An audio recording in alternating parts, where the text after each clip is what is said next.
Hoy nos toca el capítulo número 2 del libro de Esdras. El capítulo número 2 del libro de Esdras. Tiene por título Los que volvieron con Zorobabel. Padre amado, Dios Todopoderoso, leemos tu preciosa palabra en el nombre del Señor Jesucristo. Amén. Estos son los hijos de la provincia que subieron del cautiverio, de aquellos que Nabucodonosor, rey de Babilonia, había llevado cautivos a Babilonia, y que volvieron a Jerusalén y a Judá, cada uno a su ciudad, los cuales vinieron con Zorobabel, Jesúa, Nehemías, Seraías, Reelaías, Mardoqueo, Bilsán, Mispar, Bigvai, Reún y Bana, el número de los varones del pueblo de Israel. Los hijos de Paros, 2172. Los hijos de Cefatías, 372. Los hijos de Ara, 775. Los hijos de Pahat Moab, de los hijos de Jesúa y de Joab, 2812. Los hijos de Elán, 1254. Los hijos de Satú, 945. Los hijos de Zacaí, 770. Y los hijos de Bani, 642. Los hijos de Bebai, 623. Los hijos de Asgad, 1222. Los hijos de Adonicán, 676. Los hijos de Bigvai, 2056. Los hijos de Adín, 454. Los hijos de Ater de Ezequías, 98. Los hijos de Besai, 323. Los hijos de Jora, 112. Los hijos de Asún, 223. Los hijos de Gibar, 95. Los hijos de Belén, 123. Los hijos de Netofa, 56. Los varones de Anatot, 128. Los hijos de Asmavet, 42. Los hijos de Kiriat Jearim, Cafira Isberot, 743. Los hijos de Rama y Jeba, 621. Los varones de Micmas, 122. Los varones de Betel y Ai, 223. Los hijos de Nebo, 52. Los hijos de Magbis, 156. Los hijos del otro Elam, 1254. Los hijos de Harim, 320. Los hijos de Lot, Adid y Ono, 725. Los hijos de Jericó, 345. Y los hijos de Sena, 3630. Los sacerdotes, los hijos de Jedaías, de la casa de Juá, 973.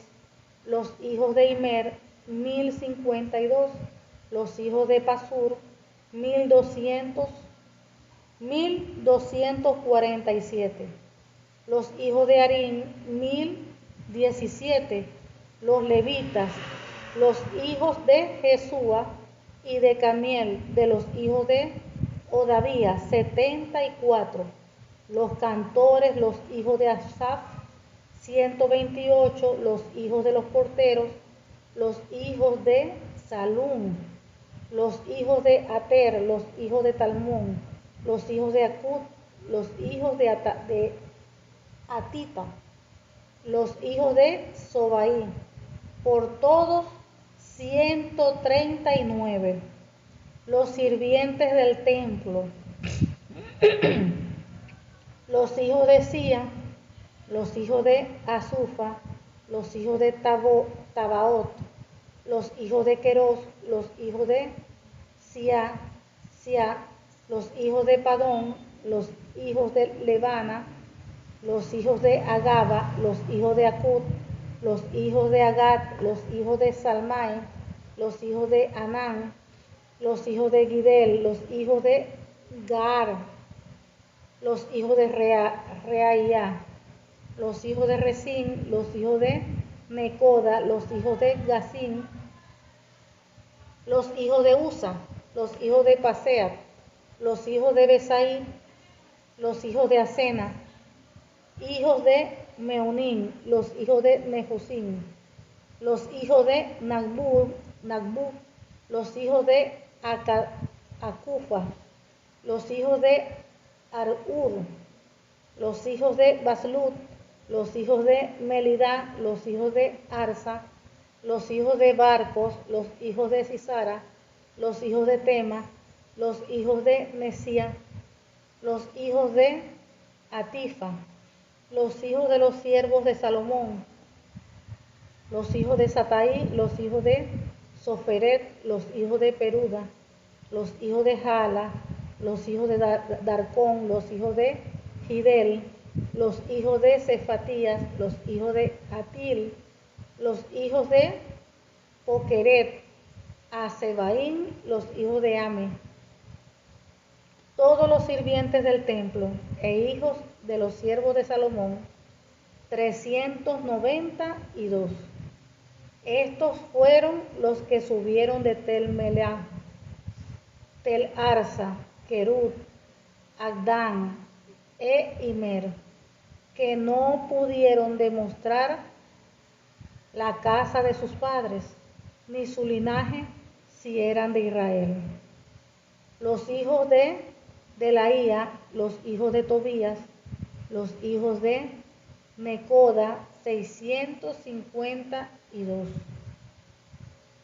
Y de los hijos de los sacerdotes, los hijos de Abaía, los hijos de Cos, los hijos de Barzilai, el cual tomó mujer de las hijas de Barzilai Galadita, y fue llamado por el nombre de ellas.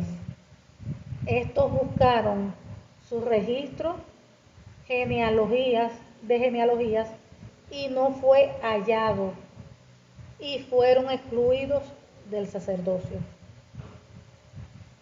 Y el gobernador les dijo que no comiesen de las cosas más santas hasta que hubiesen sacerdotes para consultar con Urim y Tumim. Toda la congregación unida como un solo hombre era de 42.300.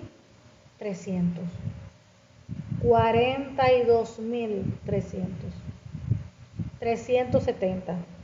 Toda la congregación unida como un solo hombre era de 42.370, sin contar sus siervos y siervas, los cuales eran 7.337, y tenían 200 cantores y cantoras. Sus caballos eran 736, sus mulas 245, sus camellos 435, asnos 6.720, y algunos de los jefes de las casas paternas, cuando vinieron a la casa de Jehová, que estaba en Jerusalén, hicieron ofrendas voluntarias para la casa de Dios, para reedificarla en su sitio. Según sus fuerzas, dieron al tesoro de la obra 71.000 dracmas de oro, 5.000 libras de plata y 100 túnicas sacerdotales. Y habitaron los sacerdotes, los levitas, los del pueblo, los cantores, los porteros y los sirvientes del templo en sus ciudades y todo Israel en sus ciudades. Gloria a Dios y bendita sea la palabra del Señor. Dios es bueno y para siempre es su misericordia. Bueno, aquí como el título dice, los que volvieron con Zorobabel. O sea, queriendo decir que los que habían sido desterrados, ellos regresaron con Zorobabel.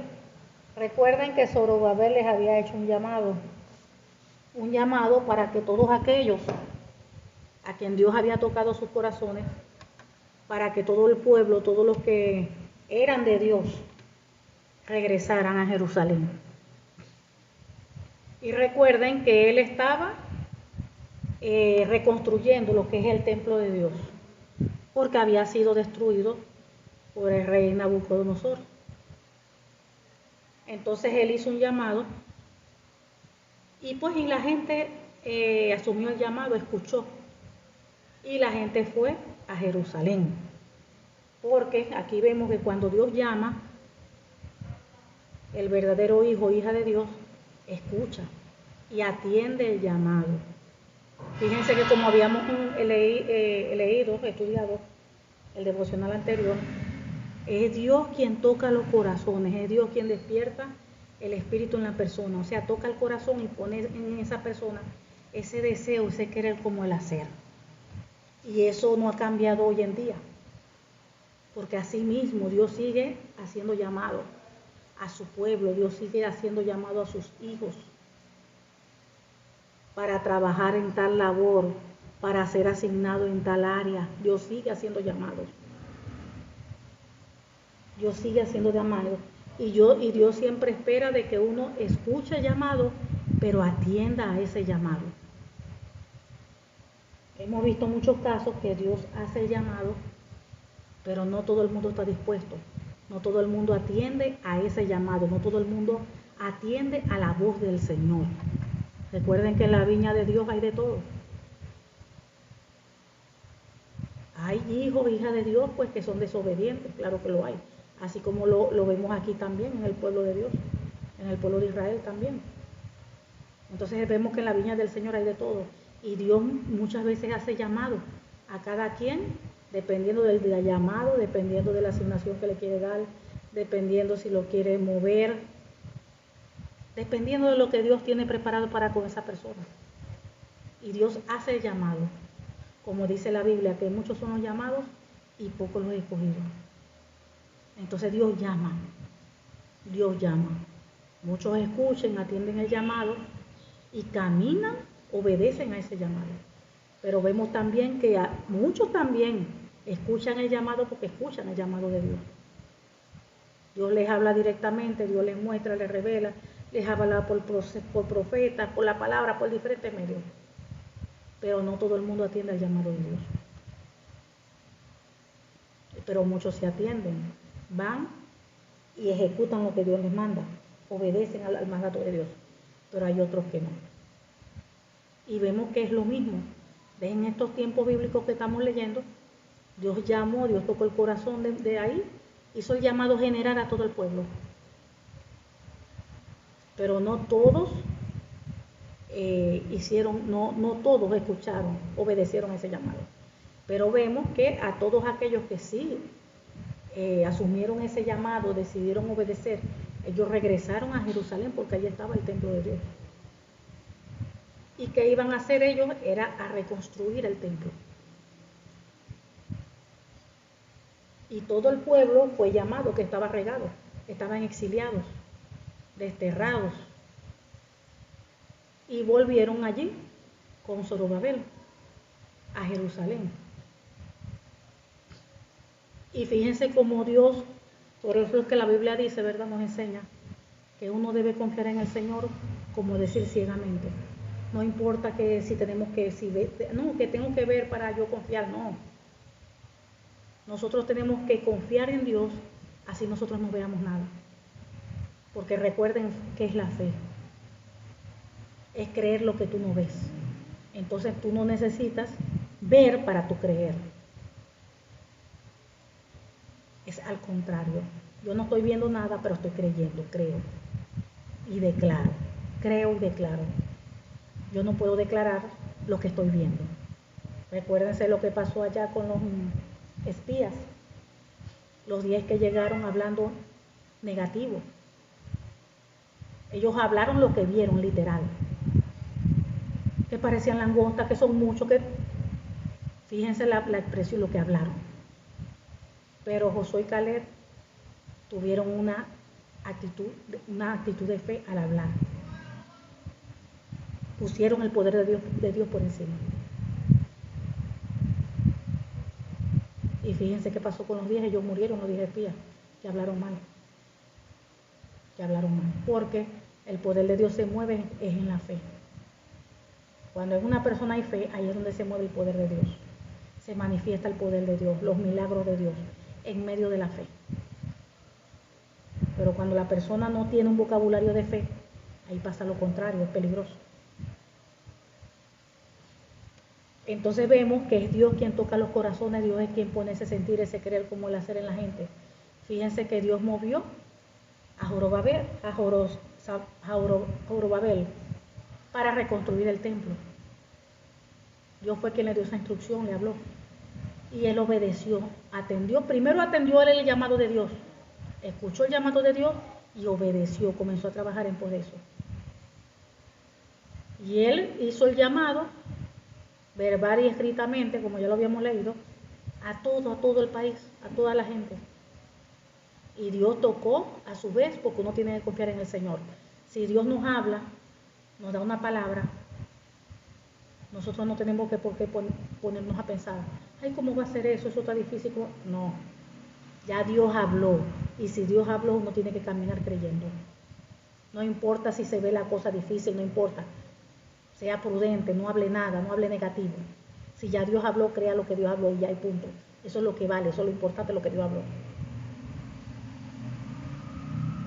Entonces vemos que él caminó en fe. Y llamó y Dios mandó cartas y proclamó todo eso para que la gente viniera a Jerusalén. El pueblo volviera a Jerusalén. Y Dios tocó los corazones, porque Dios ahí es que hace el trabajo, el Espíritu Santo. Y vemos que Dios tocó los corazones y vinieron. Y las cosas no terminó allí, porque el objetivo de todo que volvieran también era para reconstruir, para que volvieran a activar, como quien dice, el templo, volvieran a trabajar, a hacer los sacrificios, todo, porque eso estaba parado, después que llegó el Nabucodonosor y destruyó todo eso. ¿Pero por qué lo destruyó? Recuerden que todas esas cosas pasan por el pecado. Cuando el rey, que lo que hoy llamamos un presidente, hace lo malo delante de Dios, claro que llega un momento que si no se alinea ese rey, no se alinea ese presidente, viene juicio para la nación. Y Dios da, como hemos visto, Dios da muchas oportunidades. Pero ya llega un punto donde ya Dios tiene que sacudir la nación por medio de juicio, por los pecados. Y ya Dios no aguantó más y destruyó hasta el templo, todo. Entonces, ahora en ese momento levantó a Zorobabel para reconstruir. Porque fíjense que Dios destruyó, permitió la destrucción, pero Dios mismo restaura. Y eso sigue pasando hoy en día. Dios es un Dios soberano, Dios es el Dios poderoso. Dios hiere, pero también sana. Dios destruye, pero también da vida, Él restaura, Él levanta. No importa lo que usted haya vivido en su matrimonio, no importa lo que usted haya vivido con sus hijos, no importa la situación que usted esté viviendo, lo grave que sea la situación. Si usted cree y camina en fe, le aseguro que el poder de Dios se va a mover. Si usted cree y camina en fe, hace las cosas como Dios le manda, te aseguro que cosas grandes y maravillosas van a suceder. Porque cuando uno es obediente, Dios se glorifica. Que dice la Biblia que la obediencia trae bendición. Cuando Dios le da a usted una palabra, le habla, y usted obedece esa palabra, se alinea y hace las cosas conforme a la voluntad de Dios, eso trae bendición. Eso trae bendición. Entonces vemos que, aparte de que la gente, muchos del pueblo de Dios, ¿verdad?, volvió a Jerusalén. Fíjense cómo Dios también tocó los corazones. ¿Para qué? Para que diesen voluntariamente para la reconstrucción del templo. Porque Dios es quien hace todo, Dios es quien toca los corazones. Eso no se pide a la fuerza, que tienen que dar a juro tanto, que tienen que dar tanto, no. Porque nada obligado viene de Dios. Dice la Biblia nos enseña que Dios nos dio libre albedrío. Ni Dios mismo obligó a Adán y a Eva. Le dijo esto es lo que tienen que hacer, lo que no tienen que hacer, y los dejó. Que ellos mismos tomaran decisiones, si quisieron o no quisieron hacer la voluntad de Dios, Dios se los dejó. Entonces Dios no nos obliga tampoco a nosotros. Por eso es que tenemos libre albedrío. Lo tuvo Adán y Eva y hoy en día lo seguimos teniendo nosotros, el libre albedrío. Entonces nada obligado es bueno, nada obligado viene de Dios. Aprenda eso. Nada obligado viene de Dios. Dios le enseña lo bueno y lo malo, pero no lo obliga. Entonces vemos que aquí en la palabra del Señor tampoco se obligaba a la gente. Dice que la gente daba de corazón. La gente daba de corazón. La gente daba porque Dios tocaba sus corazones y ponía a Dios mismo en el corazón de la gente a ayudar, a ofrendar. Y así fue que empezaron a reconstruir el templo aquí en Jerusalén, en ese momento, en ese tiempo. Dios tocó los corazones y la gente comenzó a dar lo que se necesitaba para el templo. Entonces vemos también aquí, ¿verdad? Como lo dice aquí, que hubo unas personas, ahí fueron asignando las personas, ¿verdad? En la casa de Dios, los cantores, los músicos. O sea, allí fueron asignando todo porque estaban reconstruyendo lo que es la parte del templo. Aparte que lo estaban reconstruyendo físicamente, también todas las labores que le correspondían a los levitas, todos ellos.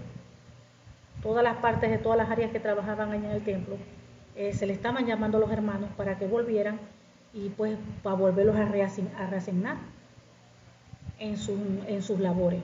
Y aquí dice, ¿verdad? Que hubo aquí unos varones, un grupo que no se hallaron en los registros de genealogías, que no fueron hallados, y fueron excluidos del sacerdocio. Y dice que el gobernador le dijo que no comiesen de las cosas más santas hasta que hubiese sacerdotes para consultar con Urim y Turim. ¿Por qué? Porque de la comida más santa eran lo que podían comer allí los que trabajaban en la casa del Señor, los sacerdotes. Pero como ellos no estaban en el registro de la genealogía, no podían saber si eran o no eran parte de ellos, de los que tenían que servir en la casa del Señor. Recuerden que eso era solamente para los levitas. Entonces, fíjense cómo ahí vemos la integridad. No estamos seguros si ustedes no aparecen aquí en los libros de genealogía. Entonces no sabemos, no estamos seguros. Entonces, miren, como no estamos seguros, no vayan a comer ustedes de las cosas santas porque eso es peligroso. Eso pueden hasta morir. Podrían hasta morir. Dios se airaba. Entonces, para estar seguro de eso, que dijo el gobernador, que no comiencen de las cosas más santas hasta que hubiese sacerdotes para consultar con Urim y Turim. Ellos consultaban, ¿verdad? Le consultaban a Dios para que Dios mostrara, revelara si ellos eran parte de los levitas. Aunque no estaban en los libros, sí, pues por supuesto que Dios lo sabe todo y Dios puede revelar eso. No había algo escrito, no había algo que demostrara, no estaban los libros de registro si ellos pertenecían a los levitas. Entonces por eso era necesario, fíjense ellos, vamos a esperar que consultemos a Dios para ver si son o no son. Mientras tanto no coman de las cosas santas porque, imagínense, eso es muy sagrado. Porque si no son y ellos comen de la comida que ellos no pueden comer, solamente los sacerdotes, hay problema. Entonces ahí vemos la integridad de esas personas. Ahí vemos la integridad del gobernador, ahí vemos que se están manejando debidamente. Y hoy en día nosotros también debemos de actuar de la misma manera. Nosotros tenemos que tener integridad delante de todas las cosas. Uno ya conoce lo que es bueno, lo que es malo, lo que Dios manda hacer en su palabra y lo que no manda hacer. Cada decisión que usted tome, cada paso a seguir en la vida, usted siempre debe actuar con integridad. Usted es un hijo, una hija de Dios, usted no puede hacer cosas que a Dios le vaya a desagradar. usted no puede, porque va a ofender a Dios. Recuerde que Dios es un Dios santo. Dios es un Dios santo. Cuando estamos delante de Él, uno tiene que honrarlo, respetarlo. Uno tiene que tener respeto delante de Dios. Porque, por ejemplo, Dios está aquí. Dice que donde están 2 o 3 congregados en su nombre, allí está Él. Y uno le debe respeto. Entonces vemos que a ellos le tenían respeto y eran íntegros. Y así debemos de ser nosotros íntegros en todas las cosas. Dice, que toda la congregación estaban esperando que hubiera allí un sacerdote para consultar a Jehová, a ver qué decía, si eran o no eran, para agregarlo o excluirlo o a ver qué iban a hacer. Y vemos que, como dice aquí, que toda la congregación era unida como un hombre y era de 42.370. O sea, fíjense, Dios mío, había mucha gente allí, wow. Y sin contar sus siervos y sus siervas, las cuales eran 7.337 y tenían 200 cantores y cantoras. Fíjense, 200, fíjense ese coro. 200 cantores y cantoras.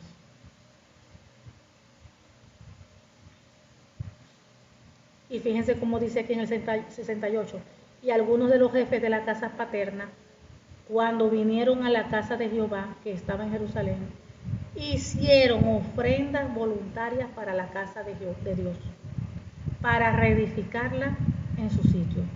Ahí vemos que cuando ellos iban a hacer arreglos en la casa de Dios, reedificar, reconstruir, todo salía del pueblo. Sabemos que Dios es el dueño del oro y la plata, pero Dios toca a las personas, a los mismos de su pueblo, y la misma gente del pueblo son los que ofrendan para hacer las cosas que hay que hacer en la iglesia. Daban vamos a decir lo que hoy en día se le llama pastor o pastores. Esos eran los primeros que daban. Daban los pastores. Aquí muestran cómo los líderes daban, los líderes de cada tribu, los líderes de los tribus. Ellos también, después que ofrendaba aquí el rey, también daban sus ofrendas a los líderes de todas las tribus y después daba el pueblo. O sea, fíjense lo que es dar el ejemplo. No era que venía el pastor o los pastores y llamaban al pueblo para que vengan, necesitamos ofrendas, que hay que construir, hay que hacer esto aquí, hay que hacer esto allá. Y llaman al pueblo para que no. Aquí siempre, cada vez que leemos, primero daba el rey, o lo que llamamos hoy en día, si lo llamamos a nivel de iglesia, congregación, primero daban los pastores. Bueno, aquí está, nosotros vamos a dar, aquí está, 5,000 pesos, un ejemplo. Los pastores aquí están dando de sus bolsillos, y decía allí, de sus tesoros personales de ellos. No eran los tesoros de la iglesia, de los tesoros de la casa de Dios. De su mismo dinero, daban siempre el primero. Vamos a decir los pastores, primero, aquí están, bueno, los pastores vamos a dar nosotros 5,000 pesos, el pastor principal, los pastores principales. Y después daban el liderazgo. Aquí los líderes daban, traían también sus ofrendas voluntarias, porque no era obligado, que tenía que dar juro. Daban lo que Dios ponía en su corazón, ellos daban. Y traían oro, traían plata, traían vestidos, traían de todo lo que Dios ponía en su corazón. Se hacía el llamado general y cada quien, como Dios ponía en su corazón, era voluntario. Cada quien daba voluntariamente, no que le exigían. Tiene que dar 10,000 pesos y tiene que dar esto y tiene que dar aquello. Fíjense el orden. Primero daban la cabeza, los pastores principales. Aquí primero daban el rey, de sus tesoros personales, del dinero de él. Daban tanto y daban mucho, porque ellos daban mucho de él. Y después venía y daban los líderes, voluntariamente. Y después el pueblo traía contento también. Vieron que dio allá los pastores, vieron a los líderes dar ayuda voluntariamente, y el pueblo también trajo voluntariamente. Eso es el proceso. Ese es el proceso. No es que vengan los pastores a exigirle al pueblo, vamos a hacer esto, necesitamos aquí arreglar esto, y puro exija al pueblo. No, primero del ejemplo usted dando. Primero tiene que los pastores dar. los líderes como tal también apoyar y después al pueblo. Así es como hacen aquí en la palabra del Señor. Aquí hemos estado pues leyendo.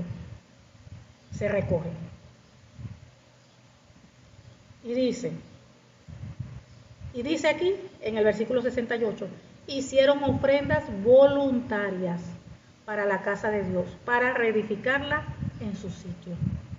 Según sus fuerzas, dieron al tesoro. ¿Qué quiere decir según sus fuerzas?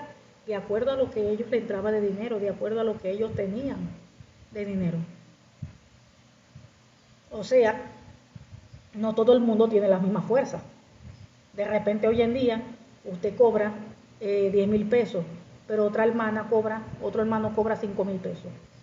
Entonces no va a dar igual el que dé 10,000 al que cobre 5,000.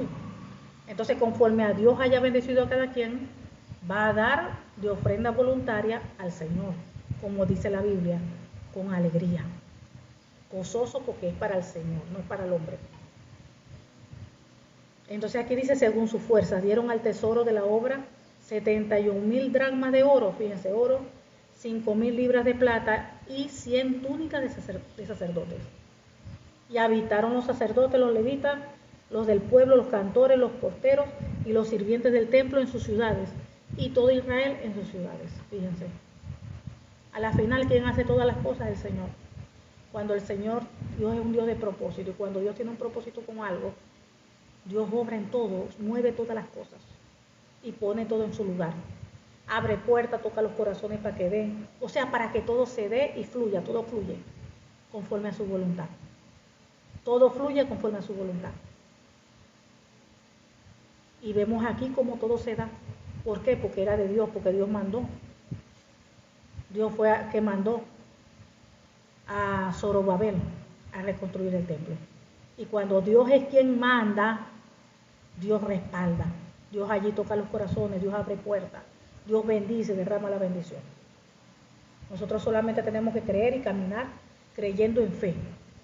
Porque cuando caminamos en fe, ahí se va el poder de Dios derramar. Nosotros no podemos dudar de Dios.